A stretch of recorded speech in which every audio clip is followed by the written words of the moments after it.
에밀리 브론테 폭풍의 언덕.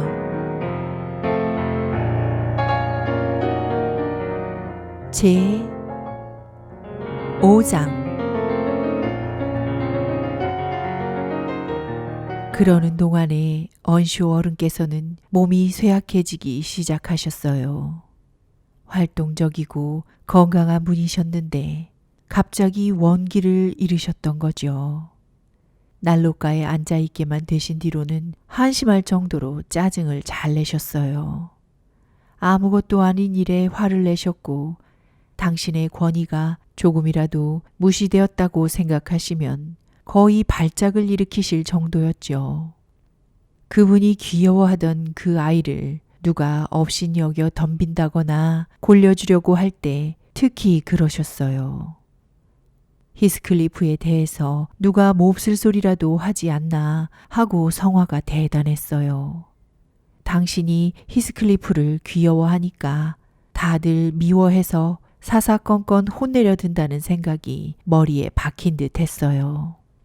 그것은 그 아이에게도 좋지 않았죠. 우리 가운데서도 마음씨가 고운 사람들은 주인 어른의 짜증을 듣고 싶지 않아서 히스클리프에 대한 편애의 부채질을 하였고 그 부채질은 히스클리프에게 오만과 나쁜 성미를 길러주었으니까요. 그래도 그것은 어느 면에서 필요했지요. 2번인가 3번 힌들리 도련님이 아버지 옆에서 히스클리프를 경멸해서 그 어른을 화나게 했답니다. 그 어른은 지팡이를 들어 도련님을 때리려고 하셨어요. 하지만 그렇게 할 수 없는데 화가 나서 부들부들 떠셨어요. 마침내 우리들의 부목사님, 그때 이 고장에는 린튼과 언쇼 양가 아이들에게 글을 가르치고 작은 땅을 몸소 일궈서 겨우 살아가던 부목사가 있었답니다. 부목사님이 힌들리 도련님을 대학에 보내야 한다고 충고해서 언쇼 어른도 동의는 하셨지만 별로 내켜 하시진 않았어요. 그분은 이렇게 말씀하셨죠. 힌들리는 쓸모도 없는 놈이니까 어디 가도 별 수 없을 거야. 이제는 편안해지기를 저는 정말 바랬답니다. 주인 어른께서 착한 일을 하시고서도 도리어 고생하셔야 했던 걸 생각하면 마음이 아파요. 그 어른의 노쇠와 병환이 가족 간의 불화에서 생긴 것 같았죠. 그 어른도 그렇다고 말씀하시곤 했지만 실은 역시 몸 자체가 약해지셨기 때문이었어요. 캐시 아가씨와 조셉 2사람만 없었더라면 우리는 그래도 편안히 지냈을 거예요. 주인님께서도 거기 가셨을 때 조셉을 보셨겠죠. 그 영감은 아직도 필시 그러겠지만 기막히게 성가시고 잘난 체만 하는 위선자로 언제나 성경 구절을 끄집어내어 자기에게만 유리하게 이야기하고 주위 사람들을 저주했었죠. 설교와 경건한 이야기에 재주가 있어서 그는 언쇼 어른을 탐복시키곤 했어요. 그래서 그는 주인 어른이 쇠약해지면 쇠약해질수록 더욱더 방자해졌답니다. 주인 어른의 영혼 문제라든가 아이들을 엄격히 다스리는 일들로 주인 어른을 몹시도 괴롭혀드렸죠. 주인 어른을 충동질해서는 힌들리 도련님을 망나니로 여기게 하고 밤마다 빠뜨리지 않고 히스클리프와 캐서린 아가씨에 대해 있는 얘기 없는 얘기를 늘어놓으며 투덜댔고 특히 언제나 캐서린 아가씨를 가장 나쁘게 말해서 언쇼 어른의 약점을 이용하는 것도 잊지 않았죠. 확실히 캐서린 아가씨에게는 어떤 아이한테도 본 적이 없는 별난 버릇이 있었어요. 아가씨는 우리 모두를 하루에 50번 넘게 화나게 했어요. 아침에 아래층에 내려와서 저녁에 자러 갈 시간까지 단 1분도 아가씨가 일을 저지르지 않으리라고 안심한 적이 없었으니까요. 아가씨는 항상 들뜬 기분으로 짓거려대고 노래를 부르다가는 깔깔 웃고 자기가 하라는 대로 하지 않으면 성가시게 굴었어요. 이렇게 걷잡을 수 없는 말갈량이긴 했지만 그 근방에서 가장 눈이 아름답고 웃음이 앳된 발걸음이 가벼운 아가씨였답니다. 그리고 결국 별로 아기도 없었죠. 일단 누구를 울려놓고도 대개는 그 옆에서 달래느라 붙어 있어서 도리어 아가씨를 위로하기 위해 이쪽에서 울음을 그쳐야만 하는 판이었으니까요. 아가씨는 히스클리프를 너무 좋아했답니다. 우리가 아가씨에게 줄 수 있는 제법 큰 벌은 히스클리프와 떼어놓는 일이었지요. 그럼에도 불구하고 아가씨는 우리 중 어느 누구보다도 히스클리프 때문에 꾸중을 들었어요. 놀이를 할 때면 어린 안주인 노릇을 무척 좋아해서 함부로 손을 놀리고 동무들에게 명령을 하곤 했어요. 제게도 마찬가지였습니다만 저는 얻어맞거나 명령받는 걸 견딜 수 없어서 번번이 바른 말을 하곤 했지요. 그런데 언쇼 어른은 어린이들의 농담을 이해하지 못하셨고 아이들에게 언제나 엄격하고 어렵게 대하셨어요. 캐서린 아가씨는 또 아가씨대로 아버지가 병약해지신 뒤부터는 건강하실 때보다 화를 더 잘 내고 참을성이 없어진 걸 이해하지 못했어요. 그분이 화를 내서 꾸짖으면 아가씨는 재미있어 했고 그 때문에 그분은 더 화를 내시곤 했지요. 우리가 모두 함께 꾸짖어도 태연이 건방진 얼굴로 척척 말대꾸를 했어요. 조셉이 종교적인 저주를 퍼부어도 그것을 농담으로 만들어버리고 저를 골리고 주인 어른이 가장 싫어하는 짓만 골라서 했지요.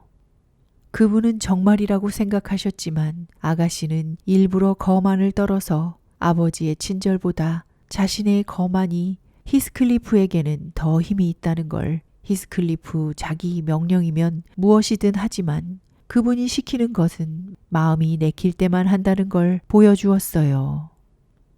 아가씨는 온종일 할 수 있는 한 못되게만 굴다가 밤이 되면 때때로 죄를 씻으려고 아버지한테 응석을 부리러 가기도 했어요.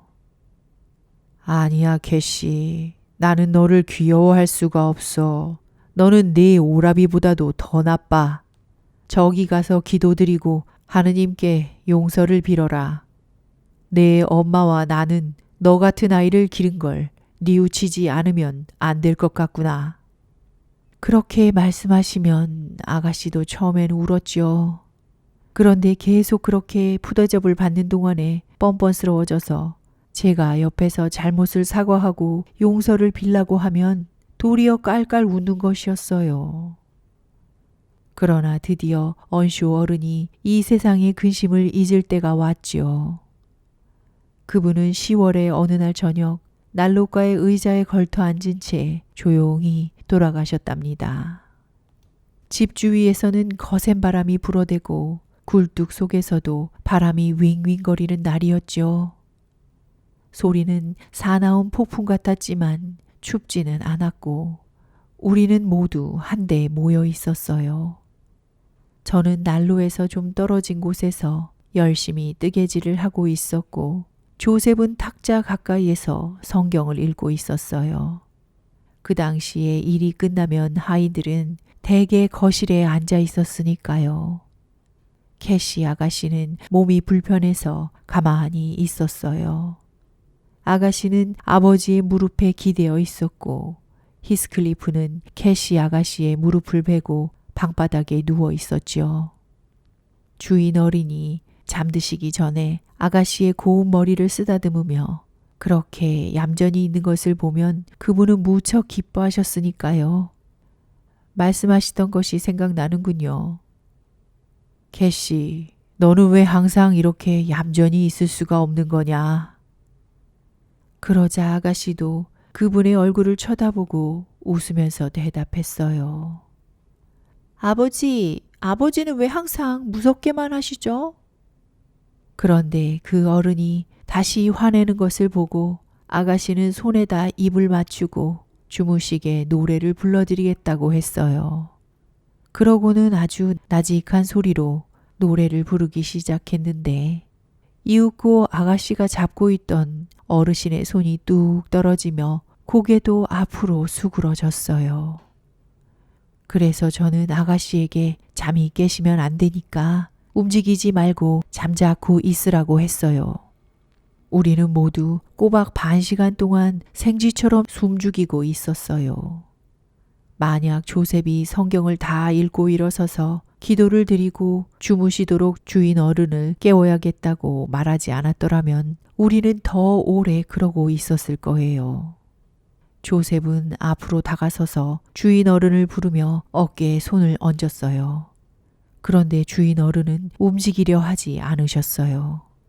그래서 조셉이 촛불을 들고 어르신을 살펴보았죠. 조셉이 촛불을 놓았을 때 저는 뭔가 이상하다는 생각이 들었어요. 그래서 두 아이의 팔을 잡고 위층에 가서 자요. 큰 소리는 내지 말고요. 오늘 밤엔 둘이서만 기도해도 돼요. 조셉은 할 일이 있으니까요. 하고 속삭였어요. 내가 먼저 아버지한테 안녕히 주무시라고 인사드릴 테야. 캐서린 아가씨는 우리가 말릴 새도 없이 어르신의 목을 껴안고 말했어요. 가엾게도 아가씨는 아버지가 돌아가신 것을 이내 알아차리고는 소리를 질렀어요. 아버지가 돌아가셨어. 히스클리프. 아버지가 돌아가셨어. 둘은 함께 애절한 울음을 터뜨렸어요. 저도 그들과 함께 소리내어 몹시 울었지요. 하지만 조셉은 우리에게 천국에서 성자가 되신 분을 두고 그렇게 울부짖으면 되겠느냐고 했어요.